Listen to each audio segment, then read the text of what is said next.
Dear children, we continue with the river valley civilizations, and today we are going to take up the Indus Valley civilization, and this brings us to our very own geographical area, that is the Indian subcontinent. Please have a look at the map right now, and in this map you can see the location, the geographical location of the Indus Valley civilization. Now this Indus Valley civilization appears to have developed from the diverse agricultural communities in the region, indicating its native origin. The site of Mehrgarh, that is in Pakistan, discovered in 1974 by a team of archaeologists, suggests that the earliest human settlement existed there. The site is now recognized as a predecessor of the Harappan civilization. In 1921, an Indian archaeologist, Mr. Dayaram Sahni, discovered the ruins of the city of Harappa. In 1922, Dr. Rakhal Das Banerjee discovered the ruins of Mohenjo-daro in the Larkana district of Sindh. As both the sites belonged to the Indus Valley, this civilization came to be called the Indus Valley civilization. Harappa was the first city to be discovered in India, so this civilization is also called the Harappan civilization. Now let's talk about the main sites of this civilization. More than 256 sites have been discovered in large parts of North and Central India, Rajasthan, Northwestern India, Sindh and Balochistan. Some of the important sites other than the Harappa and Mohenjo-daro, they are given in the chart.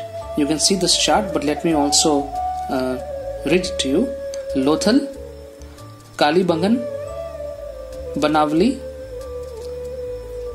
Sutkendor, Alamgirpur and Dolavira.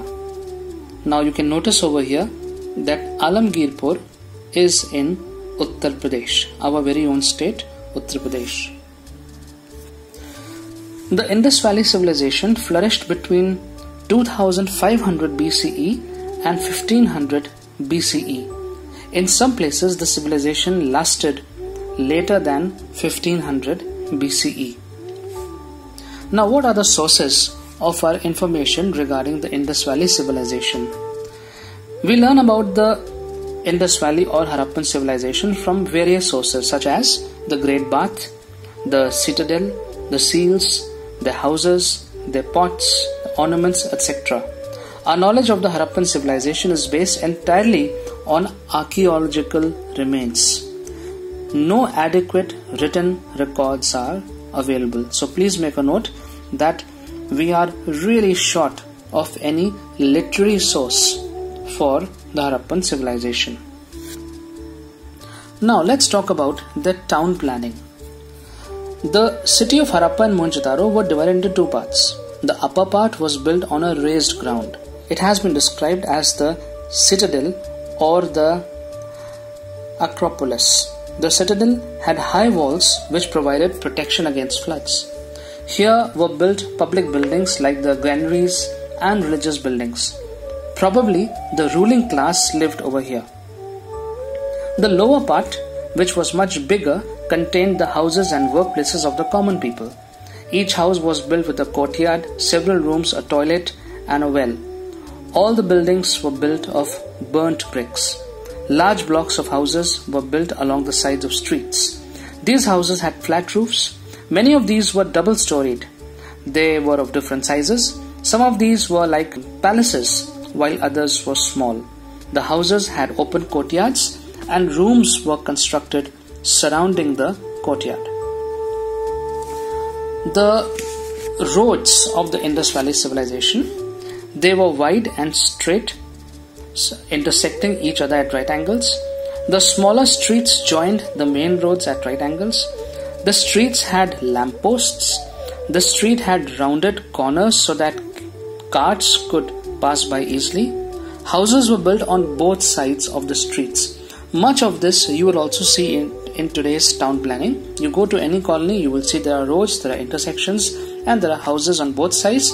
There is a drainage system also. Coming up next is the Great Bath. Another famous structure discovered at Mohenjo-daro is the Great Bath. It's a rectangular structure resembling a swimming pool. It is an example of beautiful brickwork. It measures 11.88 into 7.01 meters and is 2.43 meters deep. The Great Bath was perhaps used for religious bathing. It had 6 entrances, a central bathing pool, galleries and dressing rooms. Steps led to the bottom of the pool. Burnt bricks were used for the floor and walls of the pool. There was an outlet to drain the used water. Water for the bath was taken from an adjacent well. An assembly hall was also found at Mohenjo-daro. It stood on 12 pillars made of burnt bricks. This could have been used for prayer or for some assembly. Next are the granaries. Both Harappa and Mohenjo-daro had impressive buildings in the citadel. In Mohenjo-daro, the largest building discovered is the Great Granary. It was used for storing grains. But in the citadel of Harappa, we find as many as 6 granaries. Near the granaries, brick platforms have been found. They might have been used for threshing grain. Many 2-room shelters have also been found nearby, which could be the dwellings used by the laborers. All these granaries had been built close to the river bank so that grains could be easily transported by boats. That means they were using boats also. Next is the drainage system. The drainage system of the Harappan cities was incredible. The rooms had slopes, floors and had drains which were connected to the street drains. The kitchen too had drains. The street drains were covered with stone slabs or bricks and had manholes at regular intervals. These drains were cleaned regularly. The main drains emptied outside the city. It shows that the people of the Indus Valley were conscious of hygiene and sanitation. And that is true today also. The drains that you see in your city are built on the same design. You have drains that come out of the houses, and so of course some of them go into the sewer line, but others they go into the main drain. It is there which flows along the road. It is covered mostly, and then it goes into and falls outside somewhere the city. And of course nowadays it runs into a sewage treatment plant, and the drain water goes there and it is treated and it is recycled. Next, let's talk about the governance. The Indus cities were well administered. There is no evidence that a king or a single ruler ruled the city. The cities were probably administered by a committee of people comprising rich merchants and priests. They looked after all the aspects of life, trade, taxes, law and order, etc. Now let's talk about the society of the Indus Valley civilization. What was the social division? The society was probably divided into 3 classes. The ruling class consisted of rich merchants and the priests. They lived in the citadel. The second class or group was of small merchants, artisans and craftsmen. They lived in the lower town. The laborers formed the third group and lived in outer limits of the city. Many farmers lived and worked in the villages around the cities. What was the occupation of the people of the Indus Valley civilization? The first was agriculture. The main crops grown were wheat, rice, mustard, sesame and barley. People ate meat, fish and eggs. Fruits and milk were also popular. The Indus people were the largest people to grow cotton. Oxen, buffaloes, goats, sheep, pigs, cats, dogs, they were all domesticated. Next comes the trade. The Harappan people not only carried on internal trade, they also traded with foreign civilizations. Trade was carried on with Mesopotamia and Afghanistan. Mesopotamian seals have been found in the Harappan cities and Harappan seals in the cities of ancient Mesopotamia. This trade was carried on from the port of Lothal. Here a big dockyard has been discovered. Trade was carried on with Egypt and Iran. A variety of weights and measures were used. The barter system was used for trade. They carried on internal trade with places located in modern Karnataka, Rajasthan and Kashmir. They had some other occupations too. Besides farming, the Harappan people followed different occupations like weaving, pottery, jewelry making, metalworking, toy making, stone cutting, seal making and trading.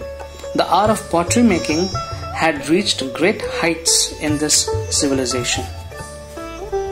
Now, what did they do for amusement and recreation? Harappan people amused themselves in many ways. People enjoyed indoor games rather than outdoor games. Toys like small clay carts, figures of animals, rattles, whistles made of terracotta, and dolls have been found. People enjoyed singing and dancing. They played a game similar to modern chess and dice. What about their dresses and use of ornaments? People usually wore cotton clothes. Woolen clothes were also worn. Men wore two pieces of cloth. One was a shawl worn on the upper part of the body. The lower garment was like the modern dhoti. Women wore short skirts tied at the waist. Both men and women wore ornaments. Women wore necklaces, bracelets, bangles and earrings. Men wore amulets. The rich people wore jewelry made of gold and silver, while the poor people wore jewelry made of bone, copper and shell. What about their art and craft? A bronze figure of dancing girl has been found at Mohenjo-daro. One of the stone statues shows a bearded nobleman or priest wearing a shawl. The figures of animals, birds and men painted on pottery show the artistic skill of people. Some of the pots are highly glazed and painted. They produced images, utensils, various tools and weapons such as axes, saws, knives and spears. Spinning, bricklaying, boat making, seal making and terracotta manufacture were important crafts. Now let's look at the seals that were used by them.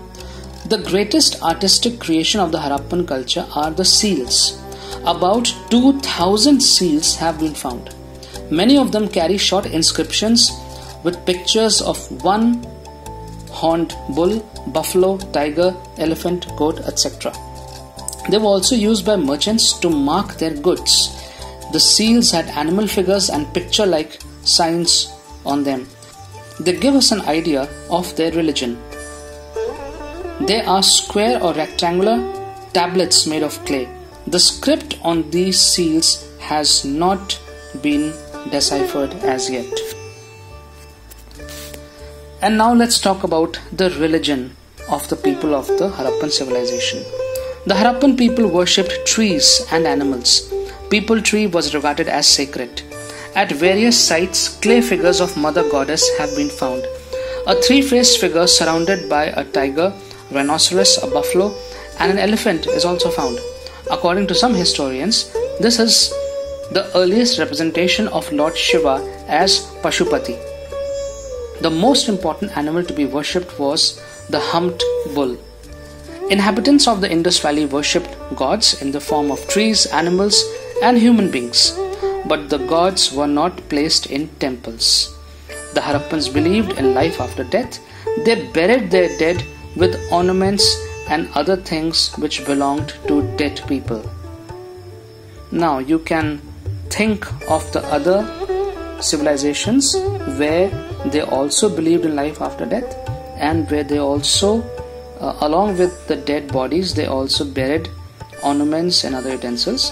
Think about it, in which civilizations you see this happening.